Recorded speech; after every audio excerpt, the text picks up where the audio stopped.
محترم سامعین، ذوالحجہ کا مہینہ ہے۔ یہ مہینہ کئی پہلوؤں سے، کئی ناحیوں سے یہ مہینہ شہرت رکھتا ہے۔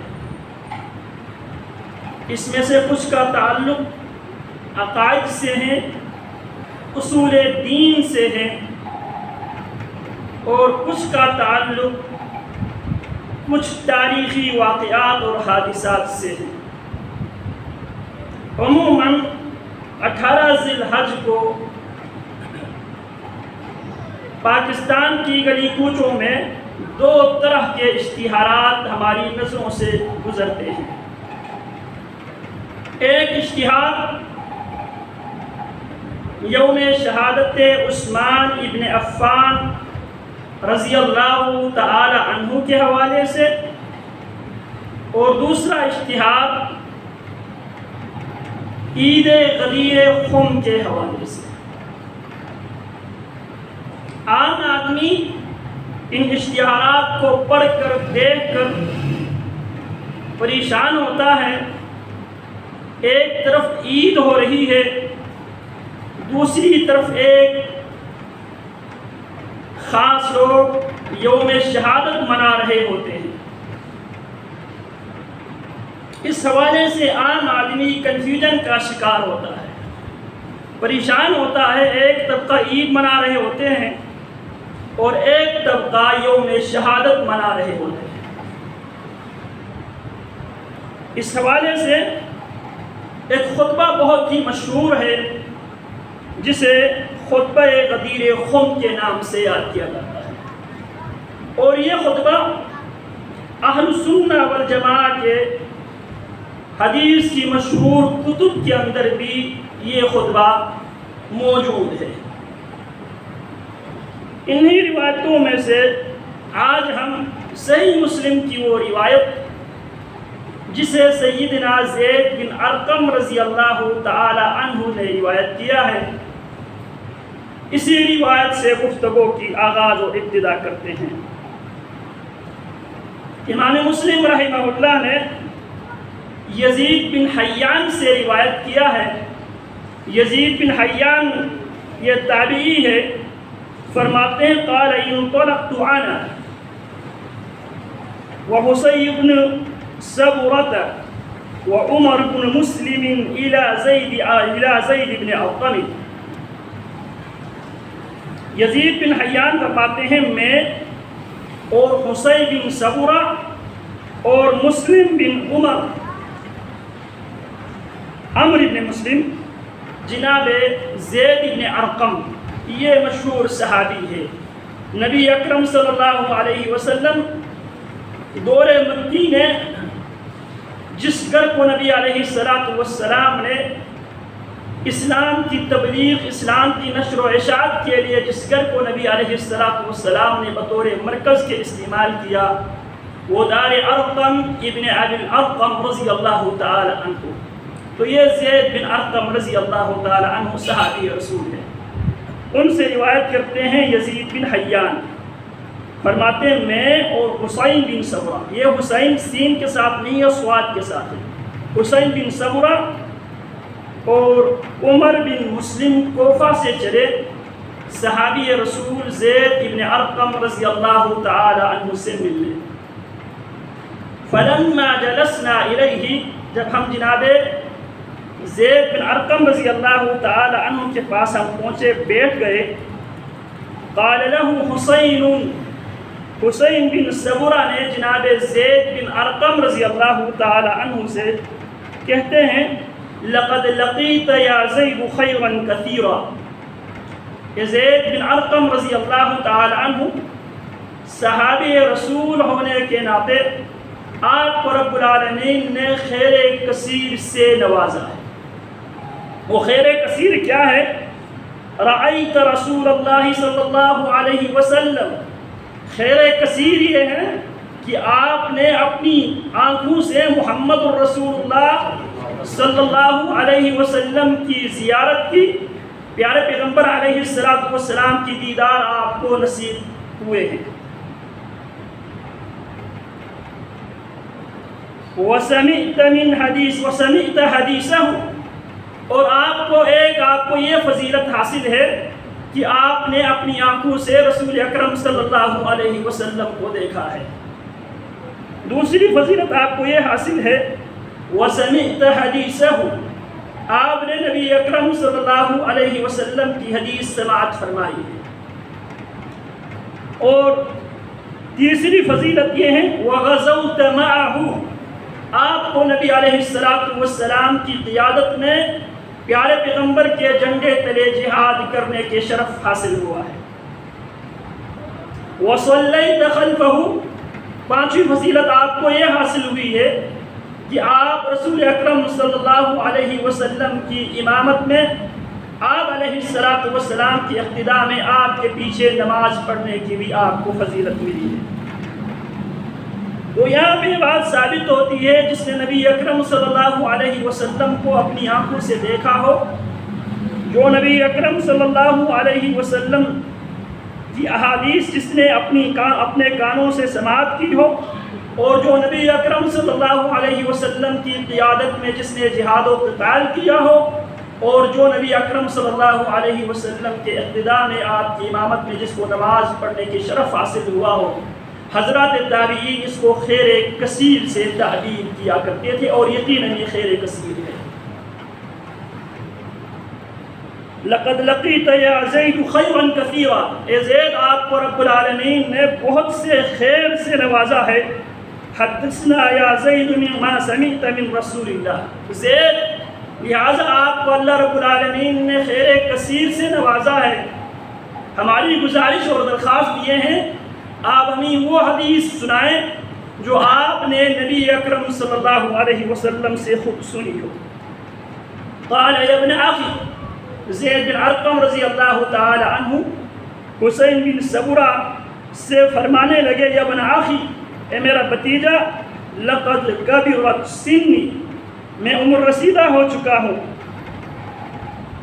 وقدم اہلی، اور میرا جو زمانہ بھی کافی حد تک گزر چکا ہے، وَنَسِيتُ بَعْضَ الَّذِي أَعِي مِن رَسُولِ اللَّهِ صلی اللہ علیہ وسلم، اور بہت سی باتیں میں نے نبی اکرم صلی اللہ علیہ وسلم سے میں نے سنی تھی، جن باتوں کو میں نے یاد کیا تھا، بہت سی باتیں یہ بھول چکا ہوں، لہٰذا فَمَا حَدَّثْتُكُمْ فَاقْبَلُوا، جو حدیث میں تمہیں بیان کرو اس حدیث کو قبول کر لو، وَمَا لَا، اور جو میں بیان نہ کروں، فَلَا تُكَلِّفُونِيهِ، مجھے اس چیز کی طرف مجبور مت کرو، جتنا میں بیان کرتا ہوں اتنی بات تم اچھی طرح سن لو، اور جو اگر میں بیان نہ کروں مجھے بیان کرنے پہ مجبور مت کرو۔ پھر فرماتے ہیں ثم قال، پھر جناب زید بن ارقم رضی اللہ تعالیٰ عنہ فرماتے ہیں قام رسول اللہ صلی اللہ علیہ وسلم یوما فینا خطیبا، پیارے پیغمبر علیہ السلام ایک دن ہم صحابہ کی مجلس میں ہمیں خطبہ دینے کے لیے پیارے پیغمبر علیہ السلام کھڑے ہو گئے، بماء یدعا خم، ایک پانی کے پاس جسے خم کہا جاتا ہے، بین مکہ والمدینہ، یہ خم مکہ اور مدینہ کے درمیان ہے، مدینہ کی زیادہ نزدیک اور مکہ سے دور۔ پیارے پیغمبر علیہ السلام حج کرنے کے بعد آپ علیہ السلام مکہ مکرمہ سے نکلے تھے، اور سفر کر کے 18 ذی الحج کو محمد الرسول اللہ صلی اللہ علیہ وسلم غدیر خم نامی جگہ پہ پیارے پیغمبر علیہ السلام پہنچے۔ اس زمانے میں عرب کے معمول ہوا کرتے تھے، عرب راتوں کو سفر کیا کرتے تھے اور دن کو آرام کیا کرتے تھے، اور عصر کے بعد وہ سفر شروع کیا کرتے تھے۔ تو غدیر خم، غدیر کہا جاتا ہے تالاب کو، چشمے کو، خم اس جگہ کا نام، خم نامی جگہ کے اوپر ایک چشمہ ہے، اس چشمے کے پاس نبی علیہ السلام حضرات صحابہ حجۃ الوداع کے بعد آپ علیہ السلام وہاں پہ ٹھہرے ہوئے تھے۔ فحمد اللہ وثنى علیہ، پیارے پیغمبر علیہ السلام خطبے کا آغاز ابتدا اللہ رب العالمین کے حمد اور اللہ کی تعریف سے کرتے ہیں۔ تو معلوم ہوا پیارے پیغمبر علیہ السلام جب بھی کوئی گفتگو کیا کرتے تھے تو سب سے پہلے اللہ رب العالمین کی حمد و ثنا بیان کیا کرتے تھے. یہ محمد الرسول اللہ صلی اللہ علیہ وسلم کی سنت ہے. فحمد اللہ وعثنا علیہ. پیارے پیغمبر علیہ السلام کے ہر حال میں معمول یہی ہوا کرتے تھے. جب آپ کو خوشی ملتی تو آپ علیہ السلام ان الفاظ میں حمد بیان کیا کرتے تھے. الحمدللہ الذی بنعمتہ تتم الصالحات. جب آپ علیہ السلام پہ کوئی پریشانی آتی، کوئی مصیبت آتی تو محمد الرسول اللہ صلی اللہ علیہ وسلم ان الفاظ کے ساتھ حمد بیان کیا کرتے تھے. الحمدللہ علی کل حال. ہر حال میں حمد و ثنا کے لائق میرا رب ہے. لہٰذا ان چھوٹی چھوٹی دعاؤں کو یاد کیا کرو. خوشیوں میں اپنے نبی کی سنت پر عمل کرتے ہوئے، نبی کی سیرت کو اپناتے ہوئے خوشیوں میں پیارے پیغمبر کی ان جملوں کو ادا کیا کرو. الحمدللہ الذی بنعمتہ تتم الصالحات. تمام تعریف اس اللہ کے لیے ہے جس اللہ کی توفیق سے، جس اللہ کی مدد سے، اس کی رحمت سے، اس کے فضل سے خوشیاں نصیب ہوتی ہے. اور جب کوئی غم اور پریشانی آ جائے اس موقع پہ پیارے پیغمبر کی سنت کی اقتدا کرتے ہوئے اس جملے کے ساتھ اللہ کی تعریف کیا کرو. الحمدللہ علی کل حال. ہر حال میں تعریف اللہ رب العالمین ہی کے لیے. اسی لیے رسول اکرم صلی اللہ علیہ وسلم نے نماز کے اندر قرات کا آغاز اوپننگ کیا فرمایا؟ الحمدللہ رب العالمین. لا صلاة لمن لم يقرأ بفاتحة الكتاب. اور جنتی یہ دنیا میں ہے اور جب جنت میں ہوں گے وآخر دعواہم ان الحمدللہ رب العالمین. آخری بات بھی ان کی زبان پر الحمدللہ رب العالمین یہی بات ہوگی. تو محمد الرسول اللہ صلی اللہ علیہ وسلم کے خطبہ غدیر خم کا پہلا سبق کیا ہے؟ آغاز کرتے ہوئے آغاز ہی الحمدللہ رب العالمین سے کیا. وَأَثْنَى عَلَيْهِ. پیارے پیغمبر نے دوسری بات رب کی ثنا بیان کی. الرحمن الرحیم. رسول اکرم صلی اللہ علیہ وسلم فرماتے ہیں اللہ رب العالمین نے فرمایا قسمت الصلاة بینی وبین عبدی نصفین. میں نے نماز کو اپنے اور اپنے بندے کے درمیان دو حصوں میں تقسیم کر دیا ہے. فَإِذَا قَالَ الْعَبْدُ الْحَمْدُ لِلَّهِ رَبِّ الْعَالَمِينَ. جب بندہ الحمدللہ رب العالمین کہتا ہے قال اللہ یہ جواب دیتے ہیں حمیدنی عبدی. میرے بندے نے میرا حمد بیان کیا. وَإِذَا قَالَ الرَّحْمَنِ الرَّحِيمِ. تو اللہ کیا فرماتا ہے؟ اثنا علی عبدی. میرے بندے نے میری ثنا بیان کیا ہے. تو یہاں پر بھی محمد الرسول اللہ صلی اللہ علیہ وسلم کی خطبے کا پہلا سبق کیا ہے؟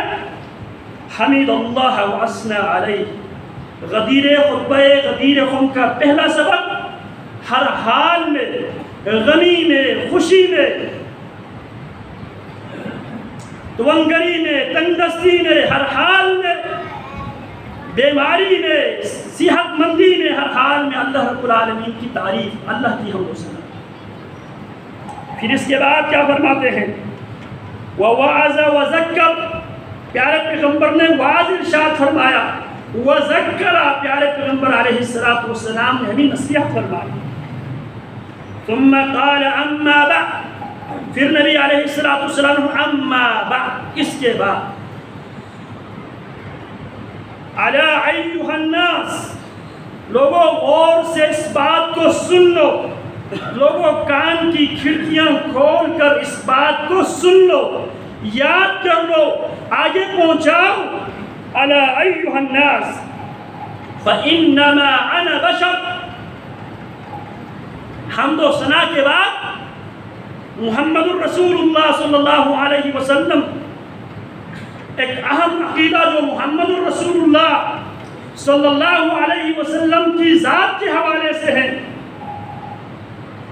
آج اس عقیدے کی بنیاد پہ مسلمانوں میں افراط و تفریط اور غلو اور تقصیر پائے جاتے ہیں.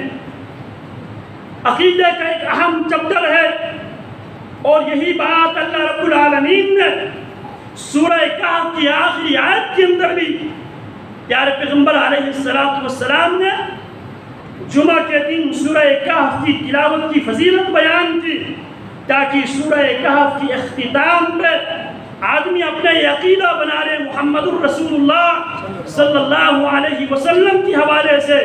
قُلْ إِنَّمَا أَنَا بَشَرٌ مِثْلُكُمْ يُوحَى إِلَيَّ أَنَّمَا إِلَٰهُكُمْ إِلَٰهٌ وَاحِدٌ فَمَنْ كَانَ يَرْجُو لِقَاءَ رَبِّهِ فَلْيَعْمَلْ عَمَلًا صَالِحًا وَلَا يُشْرِكْ بِعِبَادَةِ رَبِّهِ أَحَدًا۔ میرے پیغمبر سورہ کہف کی اختتام پہ جو سورہ کہف کی تلاوت کرے گا، جو سورہ کہف سے روشنی لے گا، جو سورہ کہف سے ہدایت لے گا، وہ مسیح الدجال کے فتنے سے محفوظ رہے گا۔ اور مسیح الدجال کا جو فتنہ ہے کائنات کے آغاز سے لے کر کائنات کے اختتام تک سب سے بڑا فتنہ ہے۔ اور رسول اللہ کیا فرماتے ہیں؟ جو سورہ کہف سے روشنی لے گا، ہدایت لے گا، عصم من فتنة المسیح الدجال، وہ انسان مسیح الدجال کے فتنے سے محفوظ رہے گا۔ اور ان ہدایات میں سے آخری ہدایت کیا ہے؟ قُلْ إِنَّمَا أَنَا بَشَرٌ مِثْلُكُمْ، میرے پیغمبر کائنات کے لوگوں پر یہ بات اچھی طرح واضح کر دے، إِنَّمَا أَنَا بَشَرٌ مِثْلُكُمْ،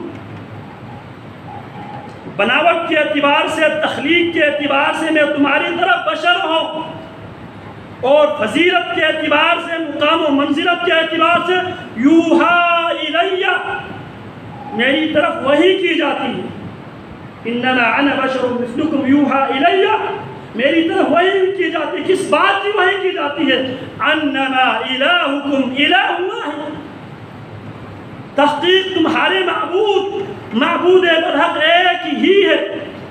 قل انما انا بشر مثلکم یوحا الیہ انما الہکم الہ واحد فمن کان یرجو لقاء ربہ، جو اپنے خالق سے ملاقات کی امید رکھتا ہے، فَلْيَعْمَلْ عَمَلًا صَالِحًا، صرف امید پر بات نہیں بنے گی۔ یہ جو مفروضہ جو دنیا نے بنا بیٹھی ہے، امید پر دنیا قائم ہے، صرف امید پر بات نہیں بنے گی۔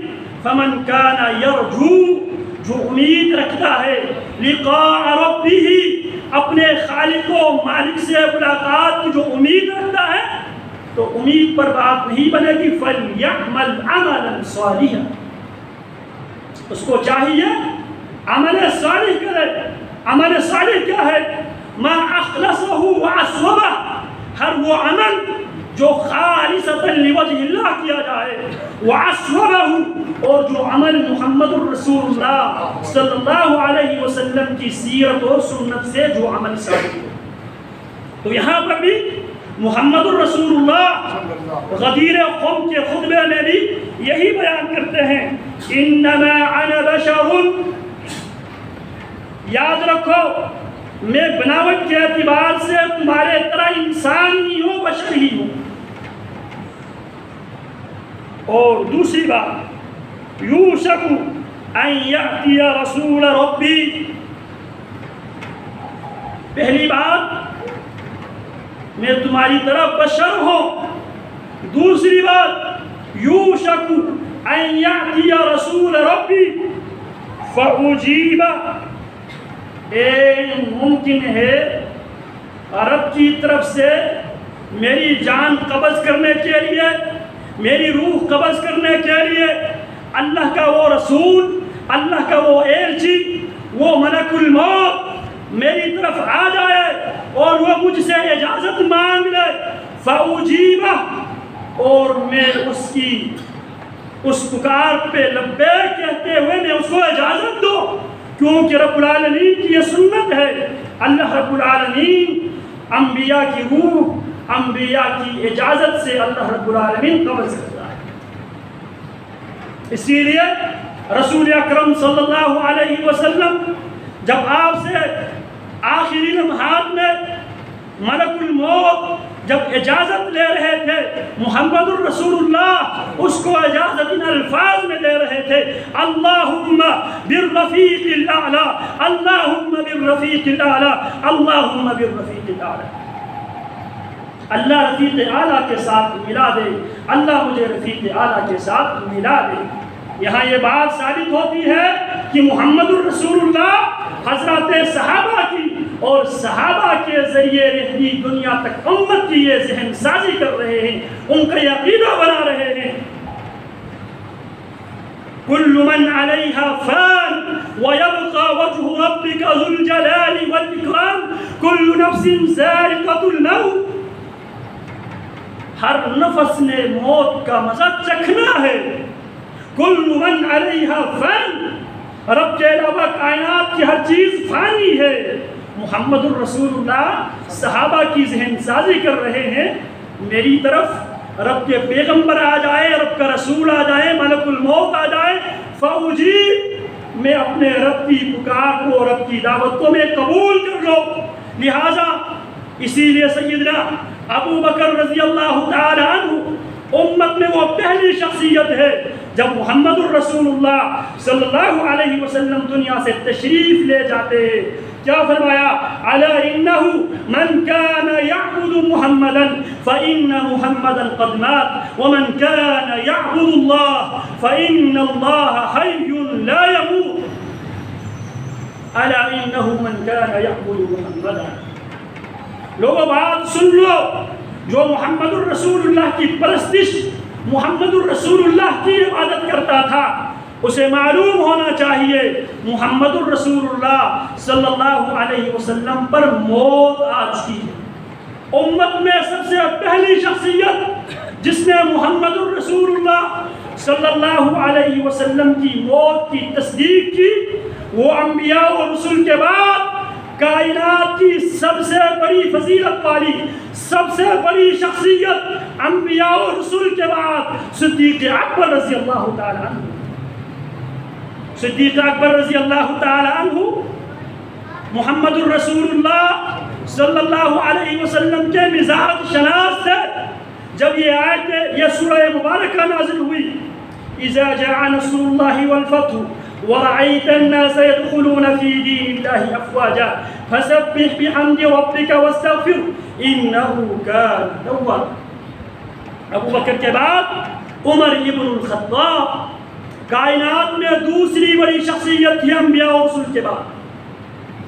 ابو بکر و عمر عثمان والی یاران نبی نے سب سے جلی ترتیب ولایت بھی یہی، ترتیب فضیلت بھی یہی۔ عمر رضی اللہ تعالی عنہ اپنے پاس اپنی مجلس میں علماء کو بٹھایا کرتے تھے۔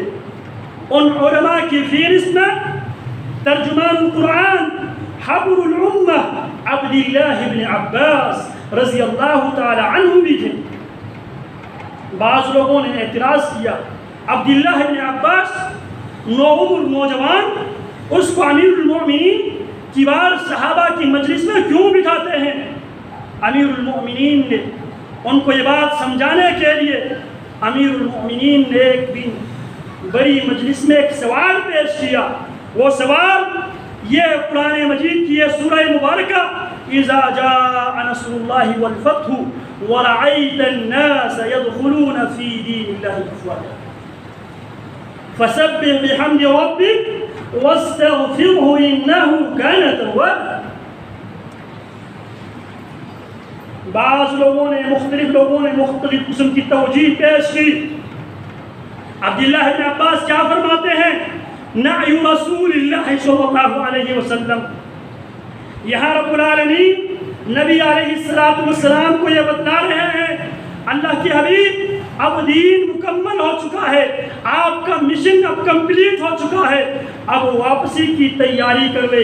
فسبح بحمد ربک واستغفرہ انہ کان توابا، اب تسبیح بیان کر لے، حمد و ثنا بیان کر لے، واپسی کی تیاری کر لے۔ جناب عمر رضی اللہ عنہ، دیگر صحابہ کرام نے دیگر توجیحات پیش کیے۔ عبداللہ بن عباس فرماتے ہیں یہ نبی علیہ السلام کی خبر ہے رسول اللہ صلی اللہ علیہ وسلم۔ عمر کیا فرماتے ہیں؟ عبداللہ بن عباس میرا بھی یہی رائے ہے، اور جب یہ آیت نازل ہوئی اليوم اکملت لکم دینکم واتممت علیکم نعمتی ورضیت لکم الاسلام دینا، اور اسی طرح نبی علیہ السلام نے بیان کی اللہ رب العالمین نے ایک بندے کو یہ اختیار دیا ہے دنیا میں جتنا چاہے رہے یا وہ اپنے رب کے ہاں جو رب نے اس کے لیے جو نعمتیں تیار کیا ہے رب کی پکار کو لبیک کہے۔ فخیر ما عند اللہ، اس بندے نے اس بات کو چوز کر لیا ہے، اس بات کو اختیار کیا جو اللہ کے ہاں۔ فبکا ابو بکر رضی اللہ عنہ، رسول اللہ نے آپ علیہ السلام ایک بندے کو اللہ نے اختیار دے دیا۔ جب یہ بات اللہ کے نبی نے صحابہ کے سامنے یہ بات رکھی تو صحابہ کرام میں سے ابو بکر رضی اللہ عنہ پھوٹ پھوٹ کر رونے لگے۔ لوگوں نے کہا اللہ کے نبی ایک بندے کی بات کر رہے ہیں اور یہ ابو بکر رو رہے ہیں۔ ابو بکر رضی اللہ تعالی عنہ سے جب وجہ پوچھا گیا فرمانے لگا وہ بندہ محمد الرسول اللہ صلی اللہ علیہ وسلم ہے۔ رسول اللہ صلی اللہ علیہ وسلم کو رب نے یہ اختیار دیا ہے اور اللہ کے نبی نے جو اللہ نے ان کے اللہ کی ہاں جو تیار کیا ہے اللہ کے نبی نے اس کو چوز کر لیا ہے، لہذا زیادہ دیر محمد الرسول اللہ صلی اللہ علیہ وسلم ہمارے درمیان اب رہنے والے نہیں ہے۔ اس بنیاد میں راوی بیان کرتے ہیں فَكَانَ أَبُو بَكْرٍ أَعْلَمُنَا، ابو بکر ہم میں سے سب سے زیادہ محمد الرسول اللہ صلی اللہ علیہ وسلم کی مزاج شناسی میں سب سے زیادہ علم رکھتے ہیں۔ تو محمد الرسول اللہ صلی اللہ علیہ وسلم یہاں پہ کیا فرماتے ہیں؟ این ممکن ہے انما انا بشر یوشک ان یعطی رسول ربی فوجید، میں انسان ہوں، میری طرف میرے رب کی طرف سے ملک الموت آ جائے، میں اس کی پکار پہ لبیک کہہ کر میں اس دنیا سے چلا جاؤں۔ اور یہی ہوا، محمد الرسول اللہ صلی اللہ علیہ وسلم ذو الحج کے مہینے میں حج کر کے آتے ہیں اور 12 ربیع الاول کو اس دنیا سے رخصت ہوتے ہیں۔ اللہ اکبر کبیرہ۔ سیدنا انس بن مالک رضی اللہ عنہ فرماتے ہیں جس دن محمد الرسول اللہ صلی اللہ علیہ وسلم دنیا میں تشریف لائے تھے وہ ہماری زندگی کا سب سے روشن ترین دن تھا۔ اضاء کل شیء، مدینہ روشن ہی روشن ہو گیا۔ اور جس دن محمد الرسول اللہ صلی اللہ علیہ وسلم دنیا سے رخصت ہو گئے اظلمت علینا کل شیء، ہر چیز ہم پہ اندھیرا ہی اندھیرا ہو گیا۔ تو محمد الرسول اللہ امت کی ذہن سازی کر رہے ہیں غدیر خم کے خطبے میں۔ یہ باتیں آپ کو غدیر خم کے خطبے کے حوالے سے عموماً بیان نہیں کی جاتی۔ یہ محمد الرسول اللہ صلی اللہ علیہ وسلم کا خطبہ ہے جسے امام مسلم نے صحیح مسلم میں روایت کیا ہے۔ اللہ اکبر کبیرہ۔ پھر فرماتے ہیں وَأَنَا تَارِكٌ فِيكُمُ الثَّقَلَيْنِ، ایک تو یہ بناوٹ کے اعتبار سے میں بشر ہوں، دوسری بات بشر ہونے کے ناطے ملک الموت آ جائیں اور میں اس کی پکار کو لبیک کہتے ہوئے اپنے رب کی رحمتوں کی طرف منتقل ہوتا ہوں۔ تیسری بات وَأَنَا تَارِكٌ فِيكُمُ الثَّقَلَيْنِ، اب میں تو جا رہا ہوں اب تمہاری رشد و ہدایت کے لیے۔ وَأَنَا تَارِكٌ فِيكُمُ الثَّقَلَيْنِ، پریشان ہونے کی ضرورت نہیں ہے، دین مکمل ہو چکا ہے، شریعت مکمل ہو گئی ہے اور میں نے اپنی مشن مکمل کر دیا ہے کیونکہ اللہ نے مجھے مشن دے کر بھیجا تھا۔ هُوَ الَّذِي أَرْسَلَ رَسُولَهُ بِالْهُدَى وَدِينِ الْحَقِّ لِيُظْهِرَهُ عَلَى الدِّينِ كُلِّهِ وَكَفَى بِاللَّهِ شَهِيدًا۔ اللہ نے نبی کو یہ مشن دے کر بھیجا تھا، ارسل رسولہ بالہدی ودین الحق، اللہ نے رسول کو ہدایت دے کر دین حق دے کر یہ مشن دے کر بھیجا ہے لیظہرہ علی الدین کلہ، اس دین کو تمام ادیان پہ غالب کرنے کے لیے رب نے مجھے بھیجا تھا۔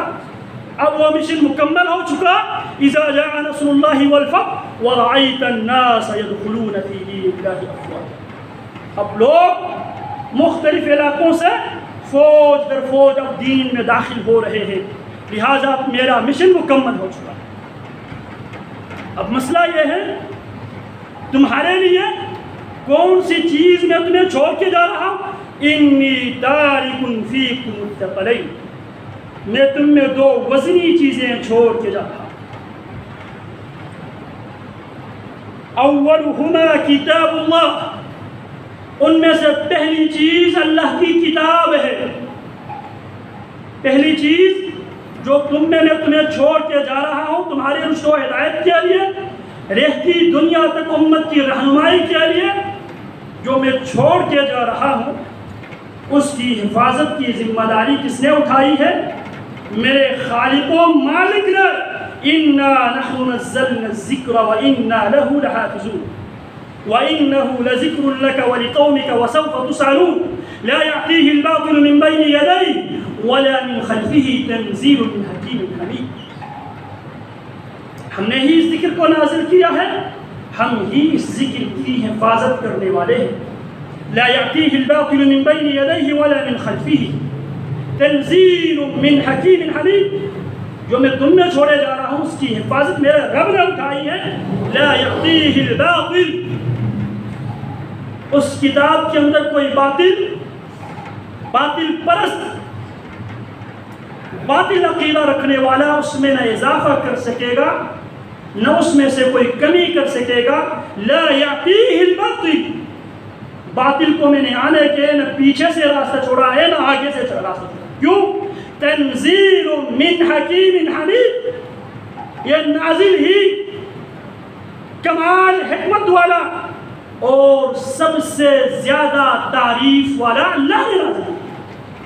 جو کمال حکمت والے نے نازل کیا ہو، سب سے زیادہ تعریف والے نے نازل کیا ہو، کائنات کی کوئی طاقت اس کے اندر نہ اضافہ کر سکتا ہے نہ اس کے اندر کوئی کمی کر سکتا ہے نہ اسے کوئی ختم کر سکتا ہے.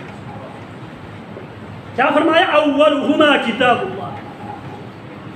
تمہاری رشد و ہدایت کے لیے دو چیزیں چھوڑ کے جا رہا ہوں. ایک کتاب اللہ. اب کتاب اللہ ہی سنت رسول اللہ صلی اللہ علیہ وسلم کی پابندی کا حکم کتاب اللہ کرتی ہے. وَأَطِيعُوا اللَّهَ وَأَطِيعُوا الرَّسُولَ، اللہ کی اطاعت کرو، رسول اللہ کی اطاعت کرو. قُلْ إِن كُنتُمْ تُحِبُّونَ اللَّهَ فَاتَّبِعُونِي يُحْبِبْكُمُ اللَّهُ. کتاب اللہ ہی سنت رسول اللہ کی اتباع پیروی کا بھی کتاب اللہ حکم دیتی ہے. یہ بھی کتاب اللہ ہی کا حصہ ہے. سنت رسول اللہ کی اطاعت، اتباع، پیروی، یہ کتاب اللہ ہی کا حصہ ہے. وَمَا آتَاكُمُ الرَّسُولُ فَخُذُوهُ وَمَا نَهَاكُمْ عَنْهُ فَانْتَهُوا. کتاب اللہ ہے.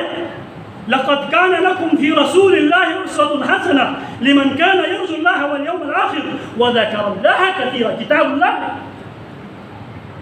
ومن يشاقق الرسول من بعد ما تبين له الهدى ويتبع غير سبيل المؤمنين نوله ما تولى ونصله جهنم وساءت مصيرا. یہ کتاب اللہ ہے. تو رسول اللہ صلی اللہ علیہ وسلم کی سنت، آپ کی سیرت، آپ کی احادیث کی پیروی کتاب اللہ ہی ہے. آپ کی حدیث، آپ کی سیرت کتاب اللہ کے بیان ہے. لا تحرك به لسانك ان علينا جمعه وقرآنه فإذا قرأناه فاتبع قرآنه ثم ان علينا بيانه. اس کی بیان بھی ہم آپ کی زبان پہ جاری کریں.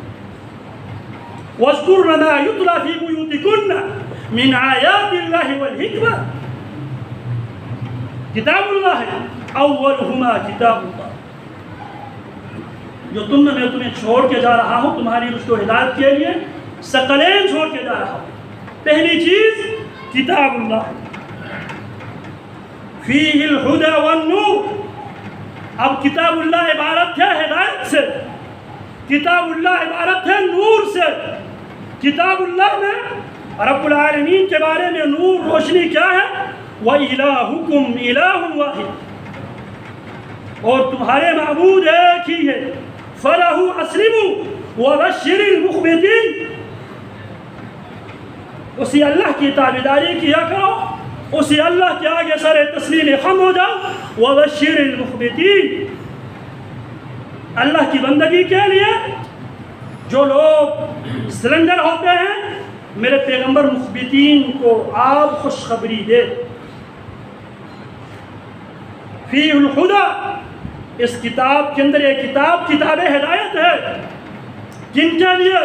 ہدی للناس، ہے تو یہ کتاب پوری انسانیت کے لیے کتاب ہدایت ہے، لیکن اس کتاب ہدایت سے ہدایت لینے والے لوگ ہدی للمتقین الذین یؤمنون بالغیب ومما رزقناہم ينفقون، ہدایت تو پوری انسانیت کے لیے ہے، لیکن انسانیت میں سے جو گروہ، جو جماعت، جو جتھا، جو پارٹی